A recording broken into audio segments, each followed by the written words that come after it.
Hello everyone and welcome back to episode 16 of the Dragon Radar podcast. We are your hosts, Heeroh and Ajoten. So, how are you doing today, sir? I'm doing very well. Once again, back for a discussion. And are you ready to go? I am ready to go, so let's get started with Roshi's rant. This is Roshi's Rant. This is Roshi's Rant, the first segment of the podcast where we deep dive into a topic regarding Dragon Ball. And this week we're talking about Super Saiyan 4, the transformation as a whole, and whether or not we think it should return and become canon, I guess, in Dragon Ball. So, what's your initial thoughts?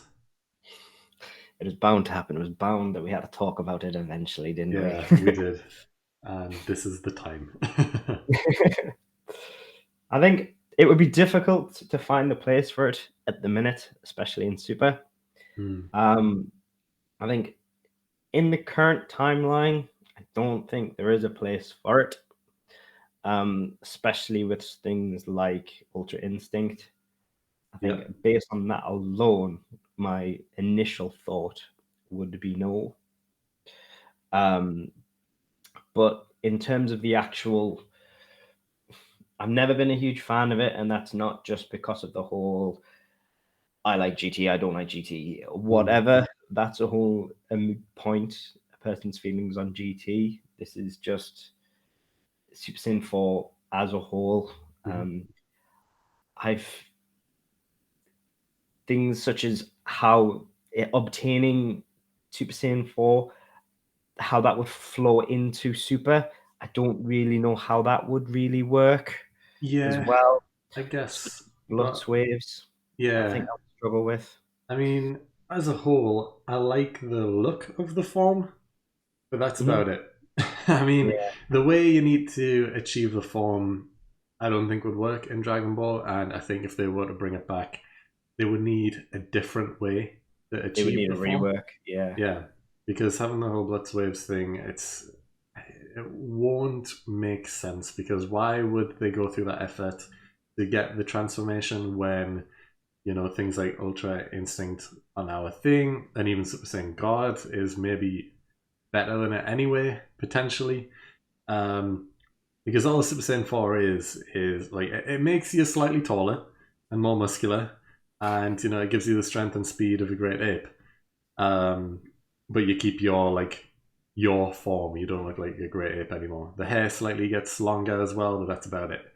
But yeah, I feel like even though it's Super Saiyan 4, so in GT they obviously needed to make it better than Super Saiyan 3. Is it really though? If you think about it, is it really, like, obviously they needed to make it more powerful, but on the scale of things, like, is being as powerful as a great ape better than being Super Saiyan 3? Like, we've seen the power of great apes with Vegeta turning into a great ape, with Gohan turning into a great ape, Goku as well, I guess, during the Dragon Ball OG series, and they've all been managed pretty well.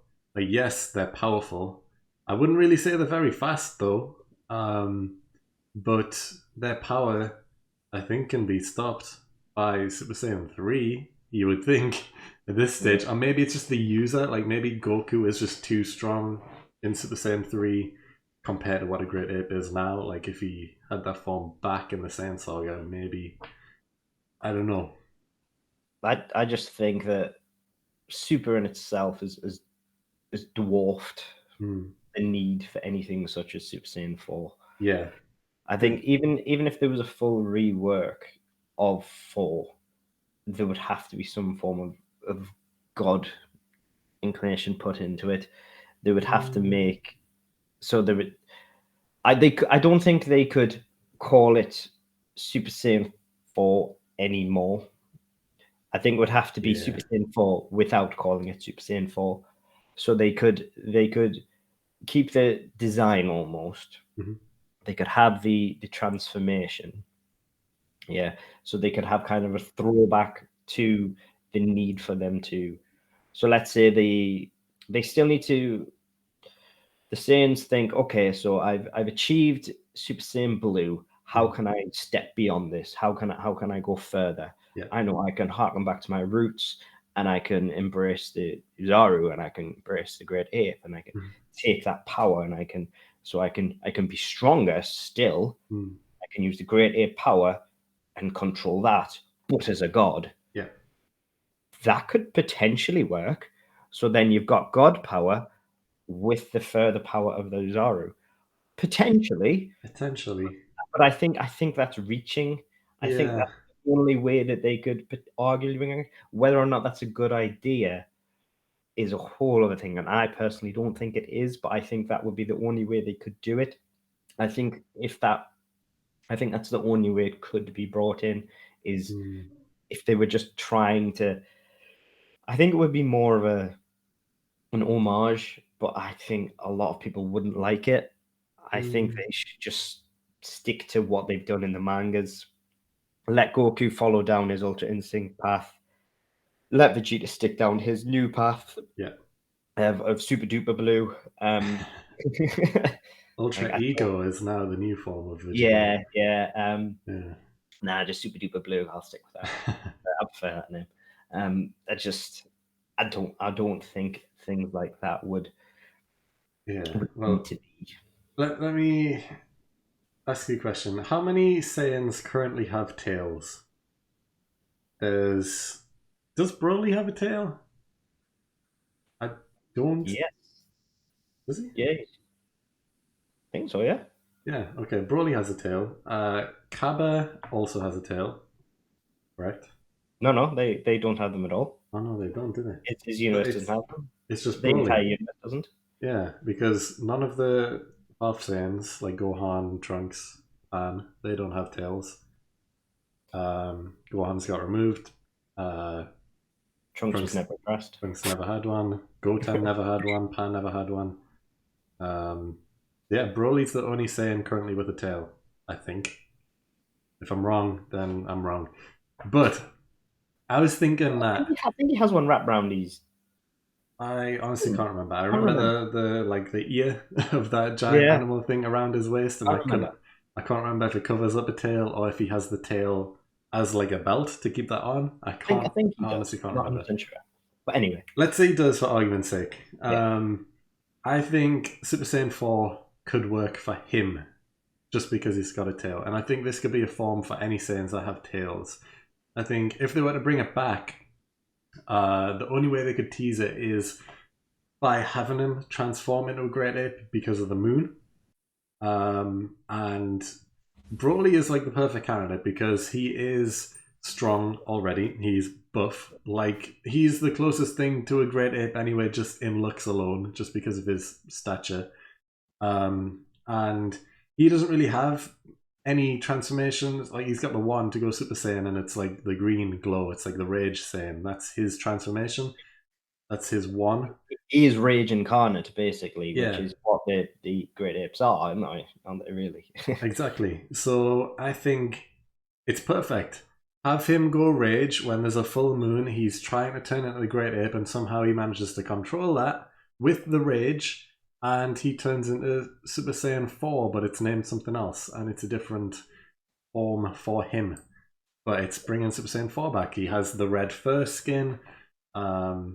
I think it could work, and they could have the same design but have it on Broly, and it could work. Just rename it. It doesn't need to be Super Saiyan 4 because it wouldn't make sense for it to be called Super Saiyan 4 in this case.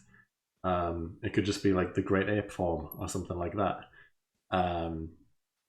Change the name, but you could have it as a transformation for Broly, and that could be like, since Goku has Ultra Instinct, Vegeta has this new like Ultra Ego thing.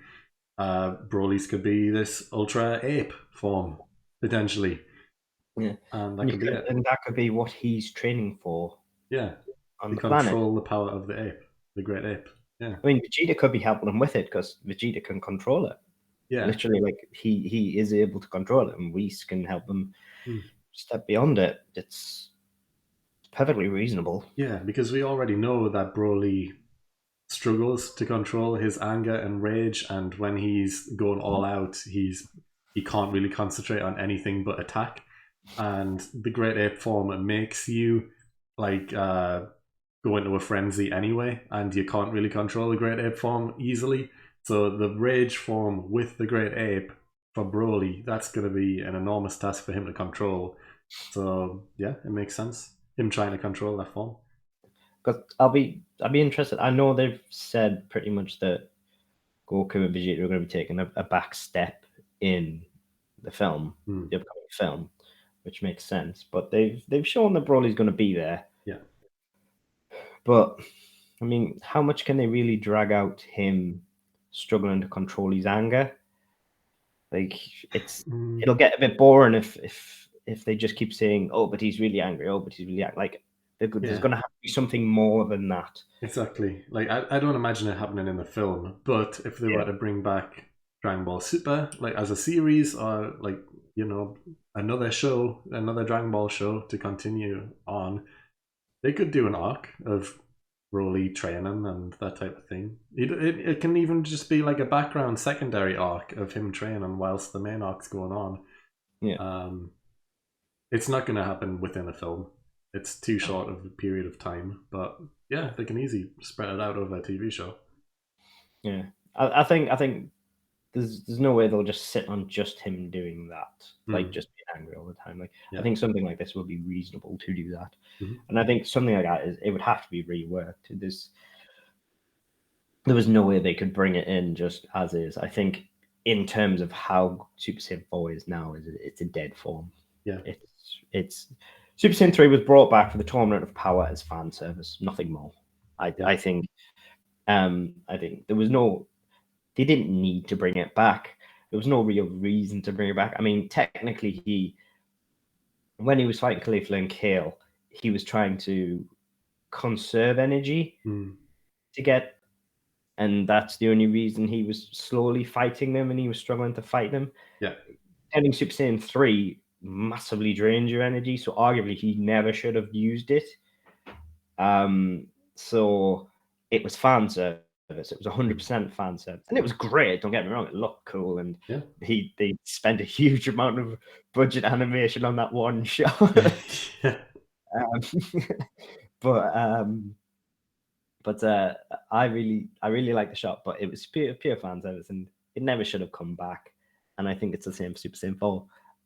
It's a dead form, and I think if something like that's going to come back, it would need reworking, but otherwise it should, in my opinion, be left in the dust. Exactly. Like there is too many forms now. Super brought in probably one too many. Like the Red God form, that's already redundant. It's not needed. It was used as a cool new form for the film when it first came out, the Battle of Gods film. But apart from that, they were like, oh, well, what do we do with it now? We don't really need it anymore. Let's do Super Saiyan Blue instead. So, and they fan serviced it. They fan serviced it in Broly for Vegeta, and that was it. Yeah, and I really like the Red God form because it changes their appearance by making them all skinny, which is cool. And Blue is just they look the same, but they've got blue hair. But they have too many forms now, from Super Saiyan 2, 3. God, Blue, Ultra Instinct. That's 6 forms alone, and they've got OGU now with Vegeta, so they've added another. Yeah, so they've added 2 paths now, so they can't even decide what direction. Exactly. That's why I think they shouldn't bring it back because, they shouldn't bring it back for anyone apart from Broly to have, because that's too many different forms for someone like Goku to be able to do. He's got 5 of them that are redundant now. Like he'll probably go Super Saiyan and Ultra Instinct, and that'll probably be it.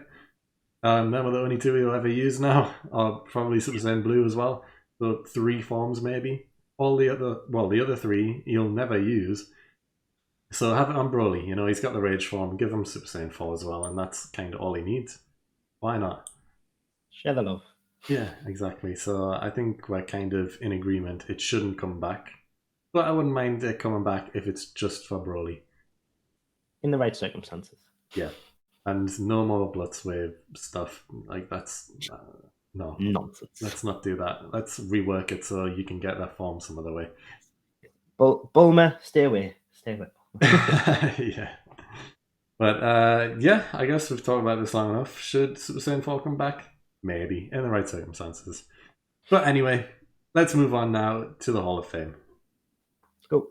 And now it is time for the Hall of Fame. And now it's time for the Hall of Fame, where each week myself and Heeroh battle it out to see who's most worthy to enter this week's Hall of Fame. Last week it was the best character from a different universe. Myself chose Top and Heeroh chose Kaba. Do you have the results from last week? I do have the result, and the winner with 82% of the vote, which is pretty high, is Kaba. So yeah, Kaba's entering. Terrible taste. Kaba's entering the Hall of Fame, and it's deserved. Threw away a 3-point lead, and Yeah. now I'm 1 down. This is terrible. Yeah. How did that happen? You had a great lead. Brought it back. And I'm ready to go first again this week. But what is the topic? This week's topic is the worst fighter. Now, the rule for this is this person must have been in at least one fight. That is the only rule. Okay. And of course, as the winner the previous week, you are to go first. Yes. Now, do you have a backup? Because I've got a feeling we might have chosen the same person. I suppose I have got a backup, yes. All right. Well, also my first pick is potentially a bit cheeky, and I'm not sure if you'll allow it. So if you don't, I'm very happy to not include it because I also have a strong second pick. So we'll see. But my pick for the worst fighter is Manaka. The world's strongest, the universe's strongest fighter. Yeah, the universe's strongest fighter is also the worst fighter. So he beat Hit. He did beat Hit, but my reasoning for why he's the worst fighter should be pretty obvious, if I'm honest. But he is a complete ruse. He isn't really a fighter. But he did have one fight against Hit, which is why I chose him. Because he's literally just a delivery guy. That's who he is. He isn't a fighter at all. He isn't strong. He isn't powerful in any way, shape, or form. And he's the complete opposite of a fighter. He's scared of conflict. So much so that he freezes in fear to the point where he passes out just because strong people are around him and threatening him in any way at all. So, yeah. He's not a fighter. And he does have the one fight against Hit, which he wins with one punch because, Hit... One punch is Hit. Hit gives him the win. He gifts Prove him. it. Prove it. Prove it. Well, we know that in the show because Hit says he gives him the win. But yeah, Manaka's surprised because he doesn't know what's going on, of course. But yeah, he is extremely weak. He is scared of conflict. He passes out just from high energy. And yeah, we've only ever seen him throw one punch, which hits, he does a pantomime dance about and loses the fight on purpose because of it. So I don't really have much argument in this one because we haven't seen much of Manaka, I guess. But from what we know, he is the weakest. So yeah, that's my pick, and I think I've got a strong chance with him. But I want to know who your pick is anyway, so who do you have? Okay. I'll let you have it because they were the rules. Yeah. Forbidden the fight. So that's fair enough. I think it's going to be a short, because it's going to be a short segment. Because I think mine's going to be a short discussion as well. We'll talk about our second choices. I think we're going to have to discuss our second choices as well. Okay, for the sake of the podcast. Yeah. So my choice is Mr. Satan. Okay. Mr. Not Satan. my second choice, but okay. He's not your second choice, is he? No. Mr. Satan, we have seen him fight. We have seen him fight. We saw him fight Cell, annihilated, as we can see. We've seen him. He has won fights. Yeah. We will give him that. However, he has bought these wins such as defeating 18, which he again bought. Yeah. But he is terrified of these fights. He is a terrible fighter. He constantly claims that his wins are smoke and mirrors and lights and everything like that, despite claiming to be the world champion and everything like that. We don't see any truth from Mr. Satan. Okay, he hides behind rocks. He's the world champion. Yet whenever the Earth's greatest heroes step up to fight up against Cell and everyone like that, all we ever see from Mr. Satan is him hiding alongside Jimmy. Jimmy Firecracker reporting. Yeah, Jimmy Firecracker. Mr. Satan, what's going on here? I have no idea, Jimmy. It's just a trick. When he tried to fight Boo, what did he do? He tried to blow him up with explosive chocolate. Yeah. Terrible. Mr. Satan is a cheat. Terrible man. And I mean, in the end, he saved Boo with love, He did. which we can give him. But when it comes to fighting, he's a cheater, Mr. Satan.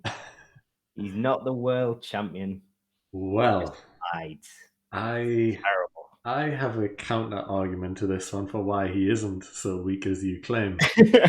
And that's because he did win World Martial Arts tournaments before Goku and the rest of the gang came back along to participate in them again. In the period between OG Dragon Ball and Dragon Ball Z, Mr. Satan won 3 World Martial Arts tournaments without anyone else actually being involved, I think, from the main gang.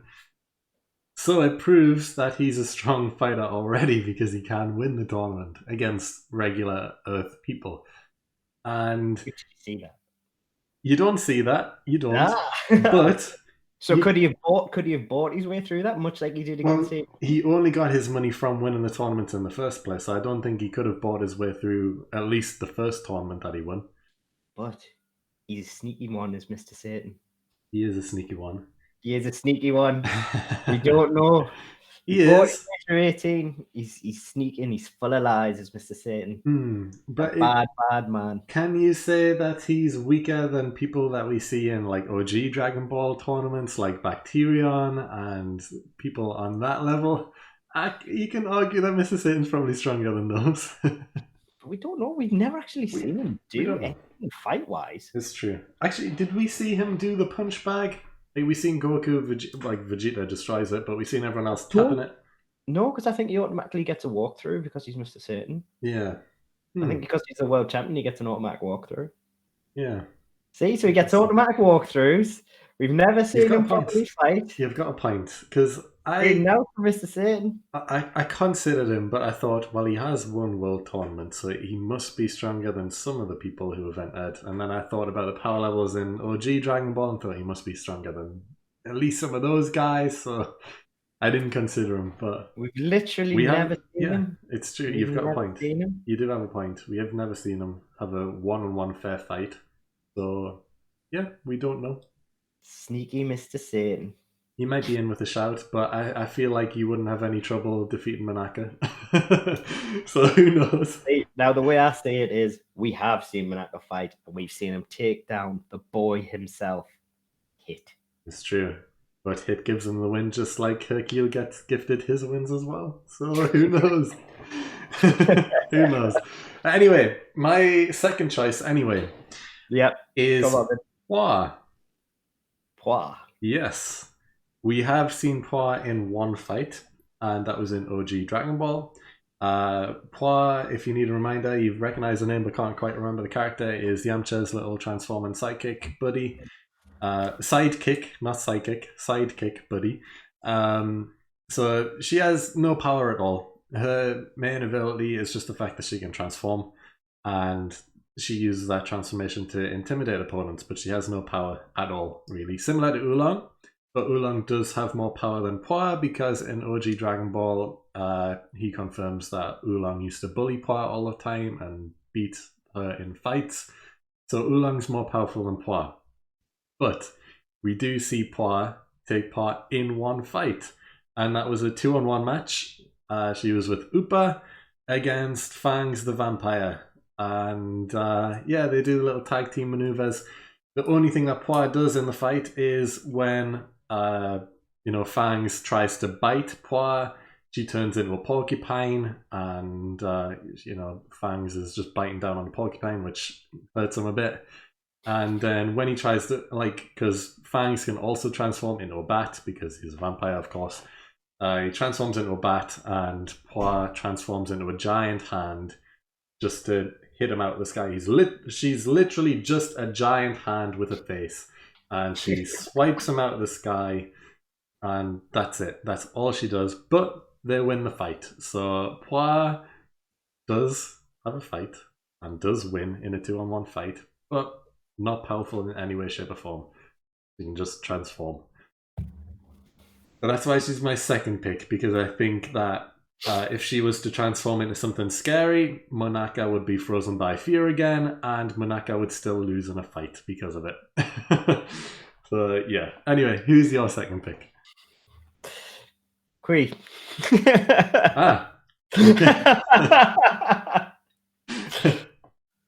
It had to be, didn't it?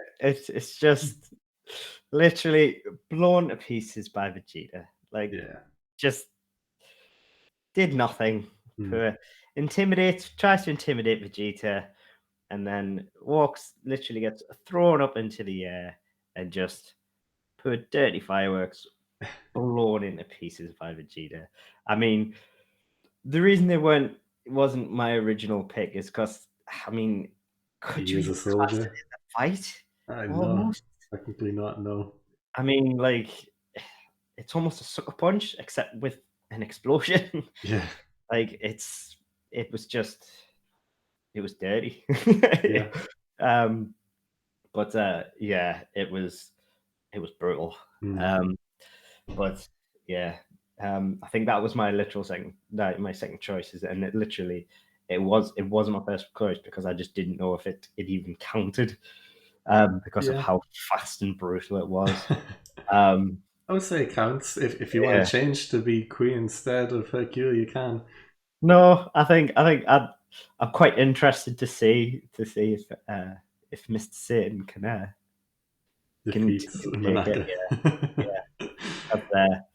No, I think the dirty cheat that is Mr. Satan. I want to see if he can make it. Yeah, can enter the Hall of Fame. That'd be an interesting one. But we've both had two completely different picks. So yeah, I'm quite surprised. Totally went down different veins here. Yeah, we've covered all of the shows pretty much. We've got Monaka from Super, Hercule from Z, Poir from original Dragon Ball, Kui from Z as well. So yeah, it's quite a range. Yeah, I like it. Yeah. No. But the main vote is between Monaka and Mr. Satan. So if you would like to vote, go check out our socials down below. Go vote in the polls, and we will see next week who enters the Hall of Fame. But for now, potentially if Mr. Satan can pick up the win. But for now, let's move on to the hot take. Hot take.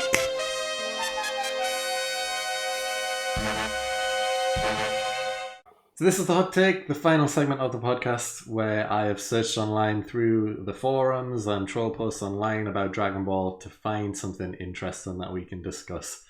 And I have found a post from some random guy online, and they have said an interesting take.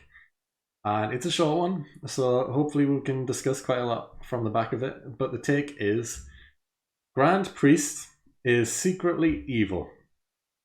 And that's it. That's the whole take. So, I think it's an interesting one because I can see where they're coming from. I've heard this a lot, you know. I've seen this theory a few times, and I think people just want to believe it. Yeah, I think a lot of it stems from a lot of his like his the fact that he just looks very intimidating. Yeah, well, I think it's also just the fact that he has no regard for life, pretty much, and he kind of encourages the whole Tournament of Power thing to happen, to wipe out the universes.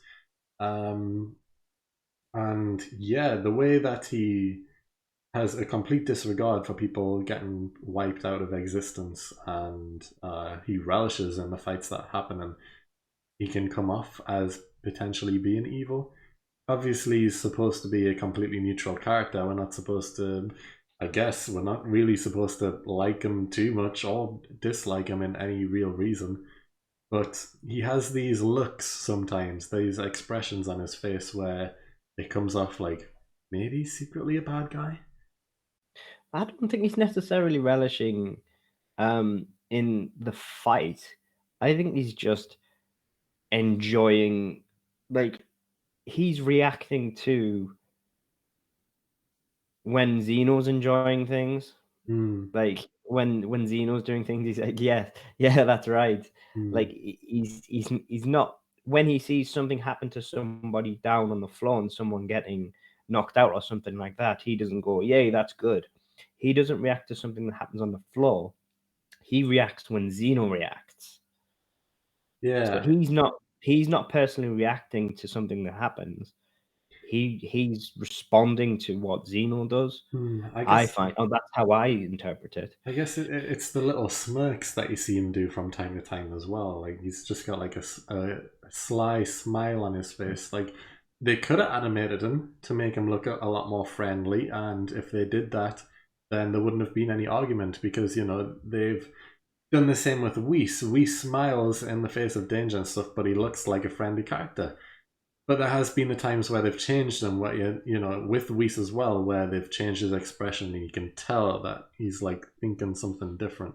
Yeah. But I think we've discussed this quite a lot though, Hmm. where it's like, what are Whist's intentions? And it's like, yeah, I think it's more the fact that he's not evil. He Hmm. just doesn't care. yeah, And I think that's the thing. It's like they've got their own ambitions in my Hmm. eyes. And it's like, it's not that they're evil, it's just that he has no regard for the petty, like anything that the mortals are doing, unless it has something directly, unless it directly impacts the Celestials in any way, he has no interest whatsoever, and he just doesn't care.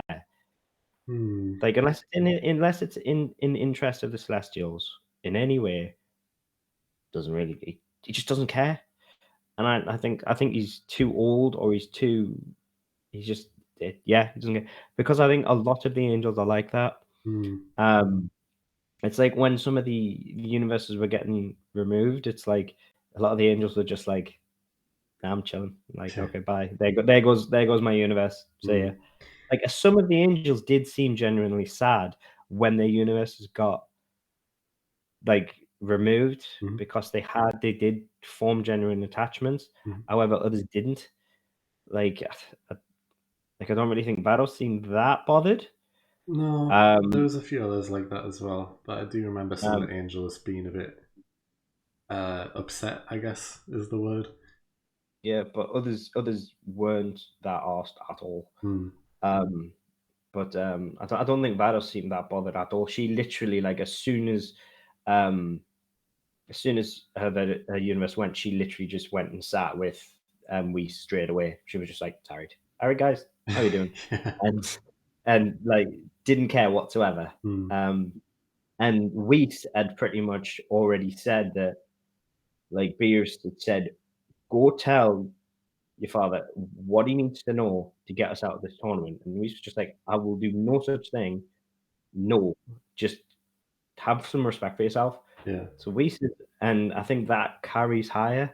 And I think if Weiss and everybody's going to be like that, Grandmaster's on a whole other level. Hmm. Like he's going to be top tier version of that. So he's not. He's going to even care even less. And I think that's the thing. It's like he has an even higher disregard for the mortals. Hmm. So, and I think that's where I struggle, because I've seen like video thumbnails where it's like the Grandmaster holding Xeno's head and stuff like that. And it's like, whoa, okay. It's like, Yeah. wow. I wonder just how strong the Grand Priest is, because we know he's stronger than the angels, Mhm. but since the angels are stronger than the destroyers and everyone else, the Grand Priest, is he stronger than Xeno? Xeno's already known currently to be the strongest character in Dragon Ball, but is the Grand Priest on level or similar? We don't know the extent of his powers, to be honest. Um, and it's See, the thing is, yeah. It's Because the thing about interesting. Xeno is Yeah, carry on. he has bodyguards. Sorry, go on. No, carry on. I'll come back. Well, I'm thinking Xeno has bodyguards, yeah? Hmm. Xeno can destroy anything in the universe, yeah? Yeah. But it takes a little bit. Hmm. Yeah. So he has to like cast his ring or whatever. It takes, say, 10, 15 seconds to do it. So he has bodyguards. So does that mean he is physically vulnerable? I think it must do, So, right? You've got to so think that. yeah. So let's say Grandmaster's he's got Ultra Instinct, he's incredibly fast. If he's physically powerful, could he literally go up to Xeno if he can get past those bodyguards, and could he literally tear Xeno off, for instance? I think he probably could. If that's the case, he's more powerful than Xeno. Yeah. And that makes Xeno not the most powerful thing, because that means that if Xeno's able to dissipate, then he needs time to be able to disintegrate something or whatever. Or if Xeno's in a pinch, threatened, can he do this quicker? Yeah. Which I've yeah. got to believe that since the Grand Priest and all the angels have Ultra Instinct, they don't need speed. Well, they have the speed capable to do anything within an instant anyway. And just the fact that Xeno needs the bodyguards, that's also making me think, how strong are these bodyguards? We haven't really seen them do anything either. They've just been by his side. So yeah, how strong are the bodyguards for one? Obviously, they don't have the abilities of Xeno, but I'm guessing they're probably stronger than him. That's why they're bodyguards, after all. But yeah, it's interesting because we've never seen the Grand Priest interact too much with the angels. Is there a reason for that? Are the angels scared of him? Are they just because we know that Whis is respectful of the Grand Priest, but why is he so respectful of the Grand Priest? Is it because he knows his power and he can do something about it so easily? I don't know. Has we seen some stuff? Has the Grand Priest killed some of the angels who just aren't around anymore? Who knows? Yeah, it could be like. I think they said they used to be other universes, didn't they? Yeah. So what does it mean that if they used to be other universes, then where the other angels yeah. has the priest killed the other angels or something like that? Has he removed other angels previously or something like that?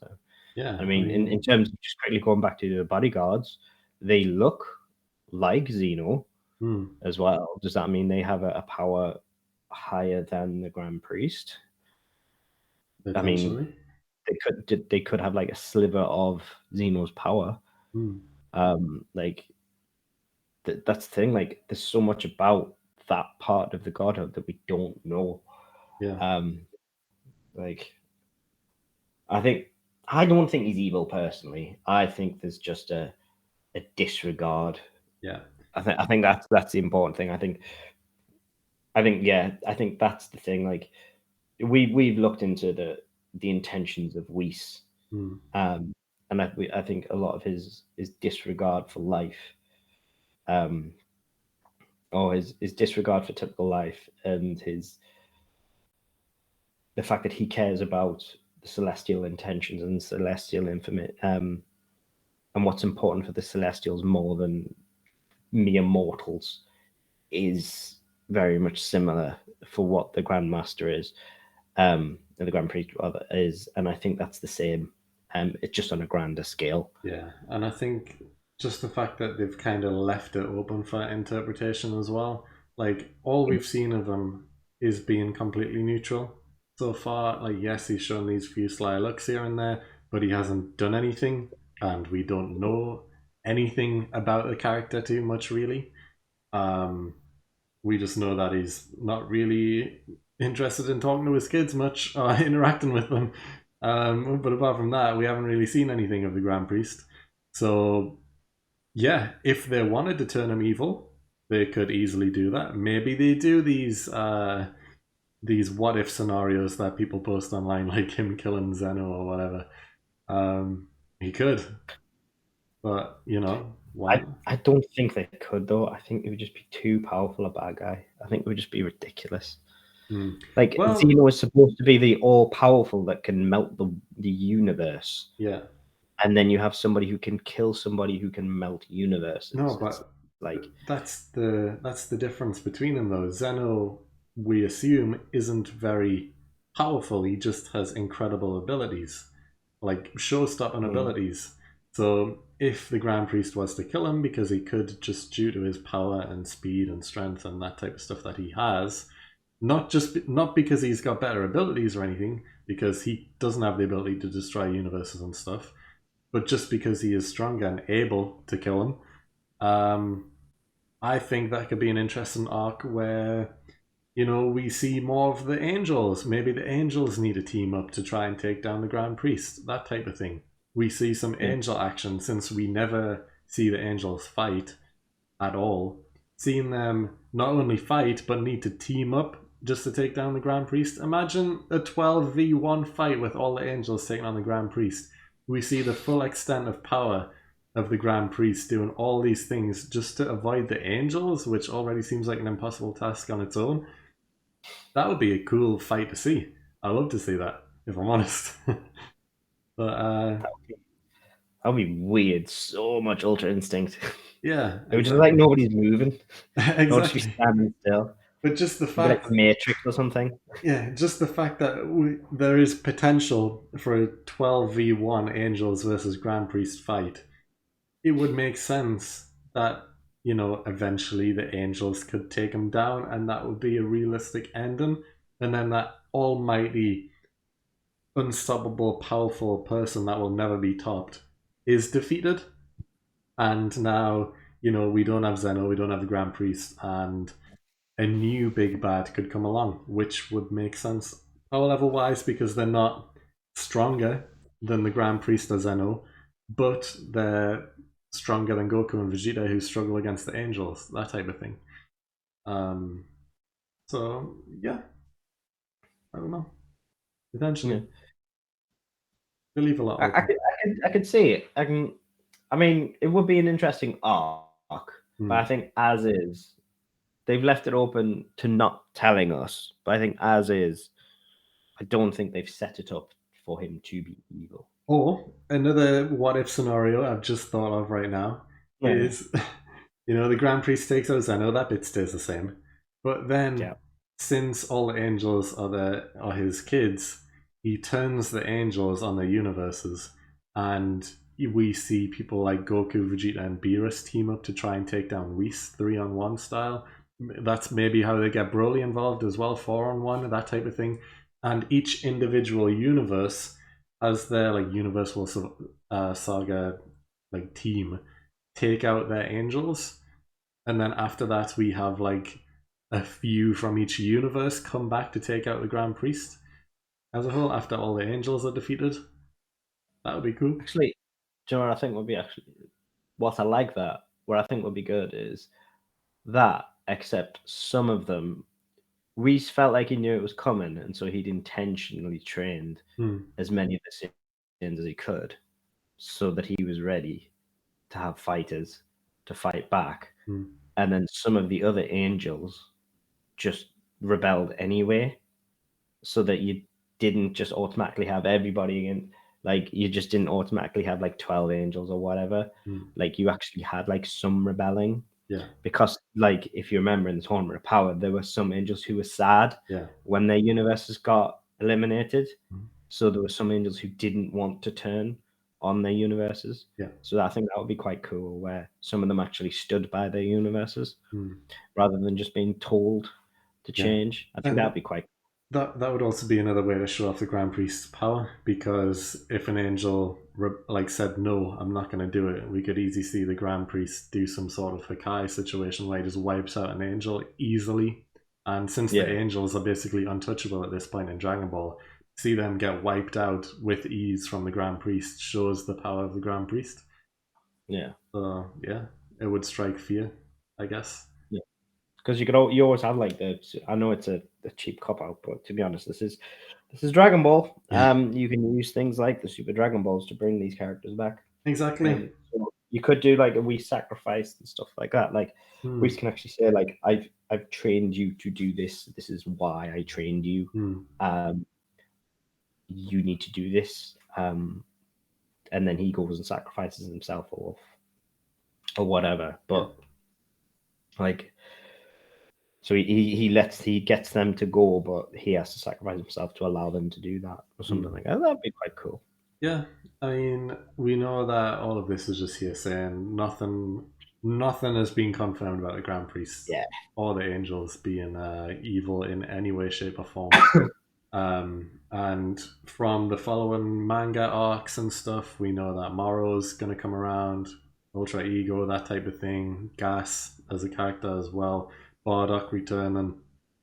We know all of this is happening, but we don't know what's next. Maybe they do an Angel arc after this. But what I did actually read is, recently it was kind of leaked that the new superhero film is taking place after the Morrow arc. So that's interesting. But that's got nothing to do with the Grand Priest being evil anyway. I didn't actually know that, so I'd be interested. I think that was just leaked today as of filming. It was kind of leaked that, the superhero film is taking place after the Morrow arc. So I might have to just give up and read, because if they're going to reference it, then I doubt they'll reference it because the film is the next piece of anime content that comes after Super.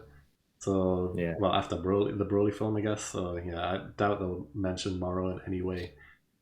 But if they were to bring back the anime, then they need to go through all of everything else first before they get back up to superhero. Yeah, it's true. Yeah. But anyway, that's going off topic. I think we've spoken enough about the Grand Priest. We've given some what if scenarios, and I wouldn't be against the Grand Priest turning evil if they did something like what we've mentioned. But at the minute, we have no reason to suspect that he is evil. Yeah. I can see where people might be getting it from, but I think personally, from my thoughts of our past discussions on Whis, I think it's just down that vein. Yeah. Again. Yeah, I think it follows the same route as well. But that's going to be it for this podcast. I hope everyone who's still listening at this point has enjoyed it. And if you have, then please like up the video, subscribe down below if you haven't already. Go check out our social medias that are also just below my name right there, and go vote for the Hall of Fame segment. And other than that, we will see you all next time. Yeah.